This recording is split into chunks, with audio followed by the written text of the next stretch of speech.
Hello tout le monde, aujourd'hui on fait un tour dans la cuisine pour un granola ou un muesli croustillant maison, riche en fibres et en protéines.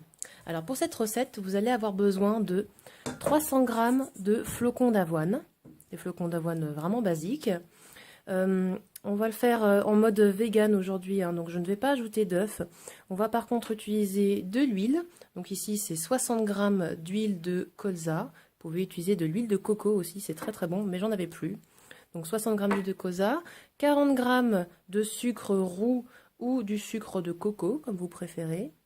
On a 60 g aussi de miel que j'ai déjà fondu dans 60 centilitres d'eau chaude. Voilà.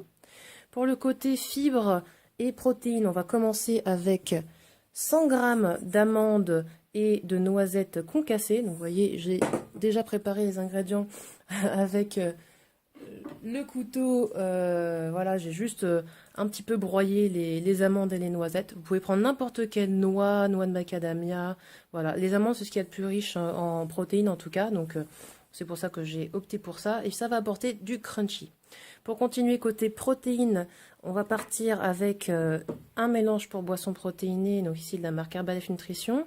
Vous pouvez prendre n'importe quel type de protéines. On va prendre 40 g de ce mélange, donc 40 g de protéines végétales, enfin ce que vous voulez. Et de la boisson multifibre, pareil, c'est une poudre de fibres d'origine multiple. Donc là, je vais prendre cette préparation, c'est qu'elle a une délicate saveur pomme. Donc ça va vraiment très bien se mélanger avec tout ça. Pour continuer les bénéfices au niveau des épices, on va prendre du gingembre. Donc moi je le prends moulu, beaucoup plus simple à mélanger. Et de la cannelle, pareil, moulu. Pareil, ces deux-là, ils vont apporter du goût et puis de nombreux bénéfices au niveau digestif. Moi, j'adore. Et la cannelle, ça atténue aussi les pics de sucre dans le sang. Donc voilà, donc on est sur une recette qui n'est pas très sucrée au demeurant, hein, parce que vous allez voir, ça va faire une grosse quantité. Vous aurez besoin aussi d'une cuillère pour touiller et puis d'une plaque qui va au four avec du papier sulfurisé. Donc ensuite, pour mélanger, c'est méga simple. Je prends d'abord les ingrédients qui sont solides. Donc ici, je commence avec mon flocon d'avoine. J'ajoute mon sucre. Je vais ajouter du gingembre. Alors, pour une fois, je vais doser avec vous. On va prendre une cuillère à soupe de gingembre. Si vous aimez ça, vous en mettez plus, hein. Voilà, moi je mets grosso modo une cuillère à soupe. Je vais en train de finir le pot. Voilà. Tac. Je mets ça là. La cannelle, pareil. Une bonne cuillère à soupe. Moi j'adore ça. Puis comme c'est mélangé, ça va pas trop se sentir non plus. Donc franchement, si dans la famille il y a des gens qui n'aiment pas les épices, donc allez-y mollo, mais bon là, ça reste tout à fait raisonnable. Je mélange un coup. On continue avec la partie solide, donc j'ai dit 2 dosettes, pratique, il y a tout dedans. Voilà, j'y vais franco aussi, pareil. 1, 2, voilà. Ça c'est pour le côté fibreux. Les amandes et noisettes concassées. Et là on a dit 40 g de boisson protéinée, bonne qualité. Ce que j'adore dans cette boisson protéinée, c'est que vous voyez, il y a plein de vitamines et minéraux. Ça c'est top. Il y en a, ils vont pas survivre à la chaleur, mais bon, ça donne quand même quelque chose de sympa. J'utilise une cuillère doseuse parce que je sais déjà que, hop, on va avoir le bon quota. C'est facile, 2 cuillères doseuses ici, ils disent que ça fait 28 grammes. Donc moi, je vais même arrondir au-dessus. Voilà, on va en mettre 4. Voilà, ça sera bien protéiné, très doux. Un petit goût vanille. Voilà. Hop. Voilà. Donc là, je pense qu'on est bon au niveau du solide. Donc, je mélange tout. Soyez délicat, hein, parce que voilà, ça fait un peu de fumée. Donc, on mélange doucement tout ça. Voilà. Et on va venir mélanger la partie liquide. Voilà, donc je commence par mon huile. Alors vous dites oui, ça fait beaucoup d'huile, c'est très gras, etc. Bah non, au final, global, je vous afficherai la valeur nutritionnelle de tout ça. C'est vraiment pas excessif et surtout c'est des bons gras, d'accord? Faut pas fuir le gras. Les huiles végétales sont très très bien, très bonnes pour la santé. Donc voilà. Bon, la colza c'est pas la meilleure pour la cuisson, j'avoue. La meilleure ça reste l'huile de coco. Mais là franchement je fais avec ce que j'ai au niveau moyen de bord. Voilà, donc ça c'est c'est un peu chaud encore. C'est mon miel mélangé à mon eau, hein, tout simplement. J'ai juste mélangé avant. J'ai bien remué avec une cuillère à soupe pour que ça soit homogène. Et je viens verser tout ça. Voilà, j'arrose tout complètement.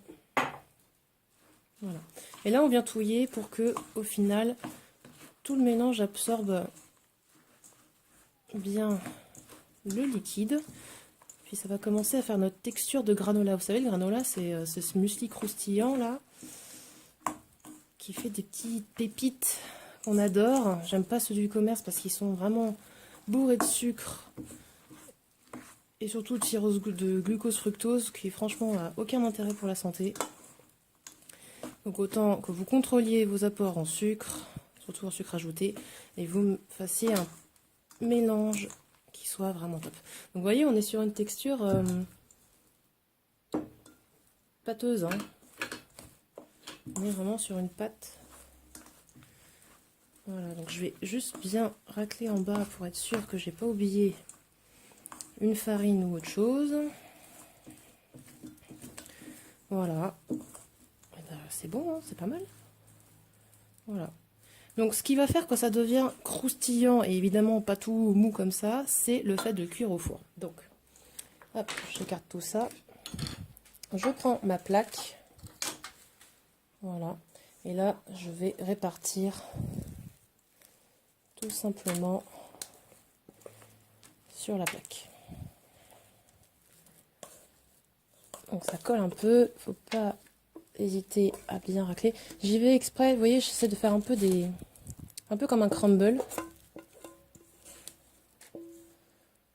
Voilà. Donc là, je vais bien répartir sur ma plaque en mode crumble. Hein. On ne veut pas trop tasser.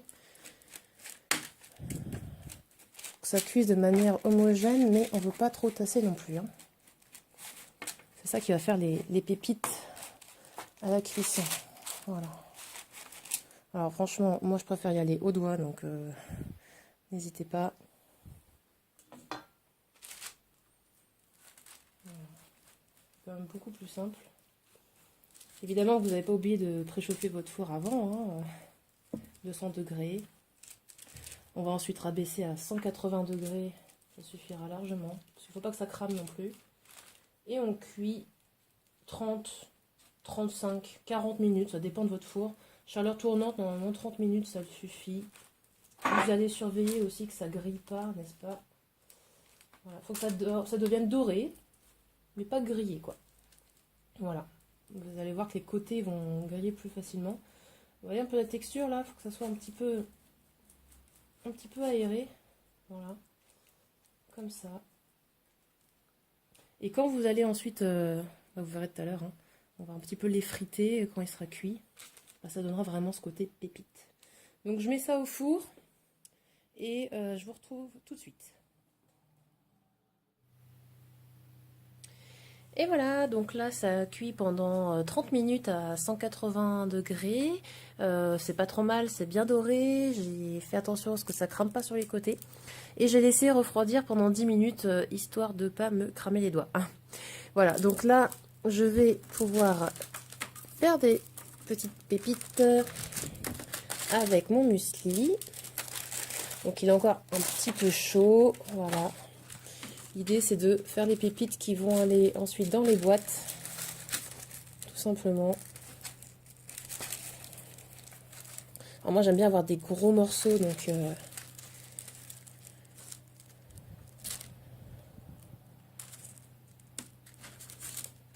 donc je laisse assez grossièrement, vous voyez c'est bien doré en dessous.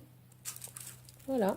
Et puis ben, j'ai tout simplement recyclé des boîtes pour mettre, vous voyez déjà je l'avais fait un peu cramer le précédent. Et je vais laisser définitivement refroidir directement dans les boîtes. Et voilà, tout simplement, on a pour un bon moment.